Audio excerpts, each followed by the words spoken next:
Hi guys, it's Olga. A lot of you have been asking me to show you a recipe for a pumpkin pie.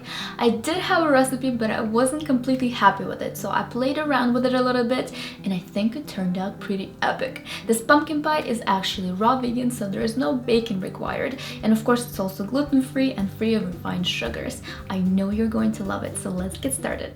First, we're going to make our pie crust. You will need almonds, dates, vanilla, and some salt. Soak the dates in hot water for a couple of minutes. The harder your dates are, the longer you will need to soak them. Place almonds in a food processor and process until they become ground.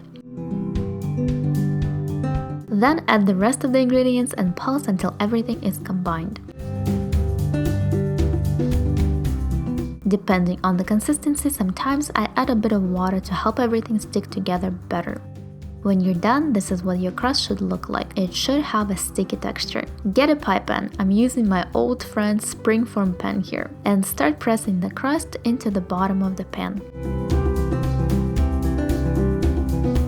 Don't forget about the sides. I usually press the crust all the way to the top. And our pumpkin pie crust is ready. Let's move on to the filling. You will need a pumpkin or a butternut squash.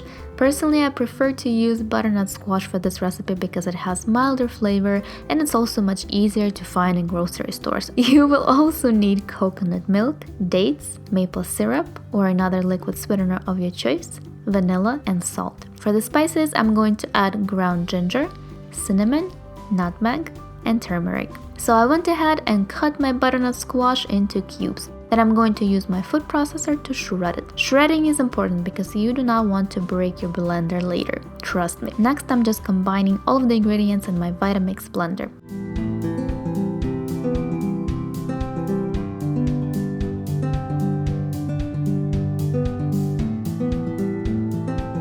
All done.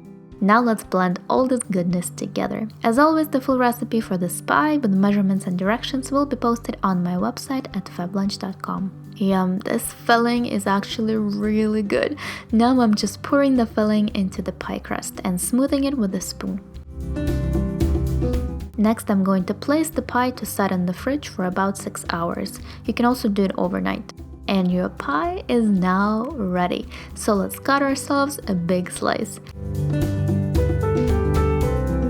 I personally like to add a bit of vegan whipped cream on top of my pie. And of course, some extra cinnamon is always a good idea. I'm so happy with how this pie turned out. It's rich, creamy, and absolutely delicious. And you don't have to feel guilty after having it, which is the best part in my opinion. I honestly wish I could send you all a slice, but for now, I'll have to enjoy it all by myself.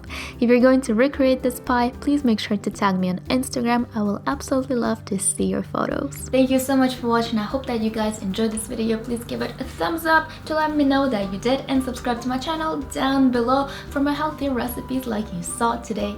Again, all of the measurements and directions for this recipe will be posted on my website at fablunch.com.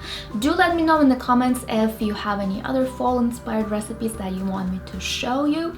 I will be very happy to film the video for that. I love you very much and I'll see you in my next video. Bye!